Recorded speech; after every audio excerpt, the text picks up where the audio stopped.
Արմին Էվսիսյան, անհայտ որած համարվում երեխա ունեմ, հանուն չեմ ուզում իսպային տալ, բռնի անհետացած է համարվում։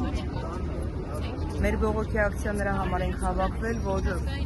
միջազգային ատյաններում այդ հայցադիմումները ուզում են հետ վերցնել։ Փաշինյանը ինչ հիմքերով է որոշել մեր փոխարեն, որ այդ դիմումները հետ վերցնի։ Իմ երեխուն գերեվարել են, կա ապացուցող փաստեր։ Ես ունեմ շատ հիմնավոր պատճառներ, որ իմ երեխան այնտեղ է։ Ոչ մեկ դրա հակառակը չի ապացուցել ինձ, չկա այլ տարբերակ։ Որ ասում եք փաստեր, ինչ փաստեր ունեք, դրանք ինչ ձևով են։ Հիմա այնպիսի փաստեր են, որ չեմ ուզում հրապարակայնորեն ասեմ։ Տեսանյութեր են, նկարներ։ Տեսանյութը կա, տեսանյութը այո կա, մնացած բաների մասին չեմ ասում։ Տեսանյութը բոլորին է հայտնի, կա տեսանյութ։ Ես իմ երեխուն եմ ուզում։ Ով պետք է պատասխանը տա։ Ով պետք է այդ հարցերի պատասխանը տա, որ այս դիմումները ուզում են հետ վերցնել միջազգային ատյաններից։ Դրա պատասխանը ով պետք է տա, մենք ում պետք է դիմենք։ Ով է մեզ հարցրել, ոնց պետք է այդ հարցը կարգավորվի, գերիների անհայտ կորածների հարցը, ասում է դեռ չի որոշվել, բայց երբ է որոշվելու, 5-րդ տարին է, 5-րդ տարին է, մենք այս անորոշության մեջ հասկանում ենք, իսկ ցավով ու տառապանքով ենք ապրում, մենք 5 տարի է դեռ այս դռներն ենք, ու մեզ ոչ մի պատասխան չի տալի, ի վերջո երբ ենք ստանալու մեր հարցերի պատասխանները, երբ են բերելու մեր երեխեքին, ով է այդ հարցով զբաղվելու։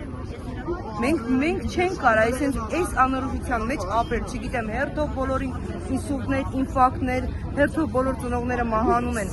արդեն այդ ծնողները հիվանդ, շատերը հիմա վիրահատության են, դրա համար մասնակից չեն, շատերը առողջական խնդիրներ ունեն, չեն կարողանում քայլել։ Ահա որ վիճակը հասկացեք մեր մոտ, ով պետք է այդ հարցի լուծումը տա։ Դուք եղել եք ազգային ժողովում փակ հանդիպմանը։ Փակ հանդիպմանը ոչ չեմ եղել։ Իսկ ինչ պահանջներ ունեք հիմա կառավարությունից, բացի հայցերից, այդ հայցերի հետ կանչումը դադարեցնելու։ Պահանջներ ունենք, որ կապվեն, ես ունեմ հավաստի փաստեր, տվյալներ, ես ունեմ թե Ադրբեջանից սպեցնազը բռնում է իմ երեխուն, գերի է վերցնում, թող կապվեն Ադրբեջանի հետ, թող կապվեն, իրանք սպեցնազի հետ կապվեն, ասեն ինչ են արել իմ երեխուն, կոնկրետ ասենք, եթե մեկ երեխու ճակատագիրը պարզեն, բոլորի մասին է խոսքը, թող բոլորինը պարզեն, բայց հասկանում եք, դժվար է իրանց համար 5 տարվա մեջ կապ հաստատեն Ադրբեջանի հետ, ասեն, որ իմ երեխու,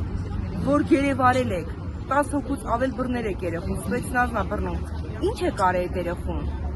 ինչ է կարել, սպանել եք, 5 րոպեում կարելի էր ճշտել իմ երեխու ճակատագիրը, բայց 5 տարի է ես ոչինչ չգիտեմ, ես քնում եւ արտանում եմ չիմանալով իմ երեխան ուր է։